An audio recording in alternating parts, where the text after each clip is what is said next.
Have you ever stopped to think about what an IP address actually is? I mean, we use them every single second we're online, but what are they? Well, today, we're going to pull back the curtain on one of the most fundamental building blocks of the internet. And you know what? That's not really an exaggeration. Think about it.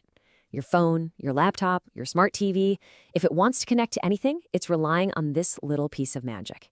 It is the invisible engine that makes our entire digital world go round. So, the absolute simplest way to think about an IP address is this. It's a phone number. Seriously, your phone needs a number so people can call you, right? Well, your computer needs an IP address so it can call other computers and websites.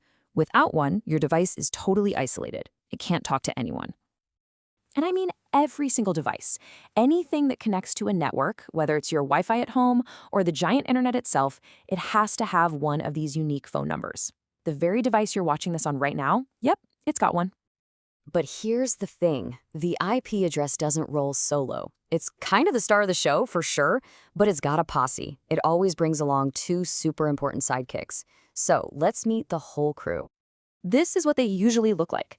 First, you've got the main event, the IP address itself. Then you've got its best buddy, who we're just going to call Mr. Subnet Mask. And finally, there's Miss Default Gateway. These three are like the three musketeers of networking. They're always together, and each one has a really critical job. So if every single device needs one of these numbers, where do they come from? Do they just fall out of the sky? Well, kinda. Let's find out who's in charge of handing out all these phone numbers. That's right. It's your router. That little box with the blinking lights in the corner of your room? That is the Oprah Winfrey of your home network. When your phone joins the Wi-Fi, the router goes, "You get an IP address, your laptop connects, and you get an IP address." It makes sure every single device gets a number so it can join the party. Now, the technical name for the process that lets Oprah work her magic is DHCP. You don't have to remember that, just know it stands for, well, it's a mouthful. The important thing is that it's the automatic system that saves you from having to manually punch in a new IP address every time you connect to the Wi-Fi. It just works. Okay, so we know what an IP address is, and we know our router, Oprah, hands them out. Now it's time to figure out what its first companion does. Let's decode the mysterious Mr. Subnet Mask. Now, the Subnet Mask can look really intimidating and technical, but I'm going to let you in on a brilliantly simple hack that explains its main job in like 5 seconds. Seriously, this one trick is going to make you feel like a networking genius. Just look at how they line up. Here's the hack. Wherever you see a 255 in the Subnet Mask, the number right above it in the IP address is locked. It's stuck. It cannot change for any other device in your house. So in this case, the 192, the 168, and the 1, they are all locked in. What this does is it basically splits the IP address into two parts. The locked part, that 192.168.1, we call that the network portion. Just think of it as your street name. The part that's unlocked, where the subnet mask has a 0, that's called the host portion. And that's like your unique house number on the street. And this whole street name and house number idea is what creates your local digital neighborhood. See, all the devices inside your house, they all live on the same digital street. Let's see why that's so important. So, imagine your phone wants to send a photo to your laptop. The first thing it does is look at the laptop's address. It sees that the street name, that 192.168.1, is the exact same as its own. So it instantly knows, hey, we're neighbors. I can just send this thing directly, no problem. It's like walking next door to give your neighbor a cup of sugar. Okay, but what happens when you want to talk to someone who doesn't live in your neighborhood? What about when your laptop wants to stream something from Netflix? Netflix doesn't live on your digital street. It's way out there on the internet. Right. You can't just walk that message over to the Netflix server. It's way too far away. You need a professional delivery service, someone who knows how to get packages from your street to any other street in the entire world. In our story, you gotta call UPS. So your laptop looks at Netflix's IP address. It sees the street name is totally different.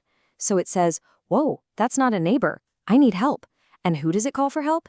It hands the whole package over to our third friend, Miss Default Gateway. And here it is, the big reveal. Miss Default Gateway is Oprah. It's your router. That one little box not only hands out all the local addresses, but it's also the one and only exit point for any communication that needs to leave your digital neighborhood and go out to the real internet. It does everything. Mind blown, right? Okay, pop quiz time. Based on everything we've just learned with that subnet mask of 255.255.255.0, how many devices, laptops, phones, whatever, can you actually connect to your network? Take a second, think about it. Now, your first gut reaction is probably 256, and that's a great guess. I mean, the last number can be anything from 0 all the way to 255. That's 256 different options.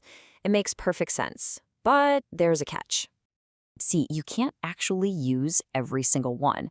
The very first address, the one ending in 0, that's reserved to be the network address. It's kind of like the name of the street itself. And the very last one, ending in 255, is the broadcast address, which is used to shout a message to everyone on the street at once. And of course, Oprah, your router, needs its own address to do its job.